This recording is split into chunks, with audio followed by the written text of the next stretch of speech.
Boeing থেকে বিমান কেনার বিষয়ে আগামী ৩০ এপ্রিলের মধ্যে সিদ্ধান্ত নেবে সরকার।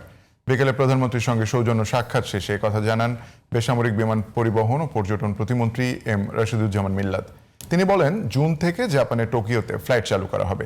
এছাড়া পাইলট প্রকল্পের অংশ হিসেবে জুলাই থেকে শিক্ষার্থীদের স্কুল ড্রেস ও পাটজাত ব্যাগ দেওয়া হবে বলে জানিয়েছেন প্রধানমন্ত্রীর উপদেষ্টা ডক্টর মাহাদি আমিন। বিস্তারিত মনিরুজ্জামানের রিপোর্টে। বুধবার দুপুরে সচিবালয়ে প্রধানমন্ত্রী তারেক রহমানের সঙ্গে সৌজন্য সাক্ষাৎ করেন বেসামরিক বিমান পরিবহন ও পর্যটন প্রতিমন্ত্রী এম রাশিদুজ্জামান মিল্লাত। পরে সাংবাদিকদের তিনি বলেন, আগামী ২-৩ বছরের মধ্যেই বিমানকে লাভজনক করার পরিকল্পনা নিয়েছে সরকার। বোয়িং 14টা কিনবো, আর আমরা ইতিমধ্যেই কথা বলছি এদের সঙ্গে, এয়ারবাসের সঙ্গে মিক্সড ফ্লাইট করার চিন্তা করছি। গত সরকার ড্রাফট করে দিয়েছিল, সেটা আমাদের 30 এপ্রিলের মধ্যে সিদ্ধান্ত গ্রহণ করতে হবে। আমাদের টোকিওর সঙ্গে বিমানের একটা ফ্লাইট ছিল, ইন্টারিম গভর্নমেন্ট সেটাকে বন্ধ করে দিয়েছিল।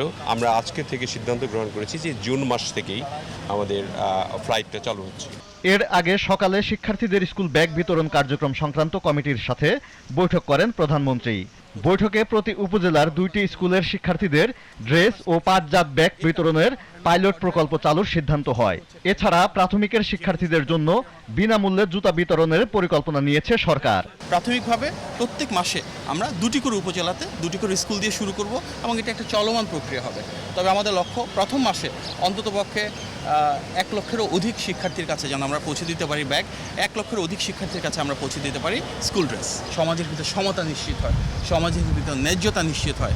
আমরা সেটি শুরু করতে যাচ্ছি একদম আমাদের কোমলমতি শিক্ষার্থীদের মাধ্যমে ক্লাস 1 থেকে। একই দিন দুপুরে প্রধানমন্ত্রী তারেক রহমানের সঙ্গে সৌজন্য সাক্ষাৎ করেন বাংলাদেশ স্কাউটসের নবনির্বাচিত কার্যনির্বাহী কমিটির সদস্যরা। Moniruzzaman, GTV news, Dhaka.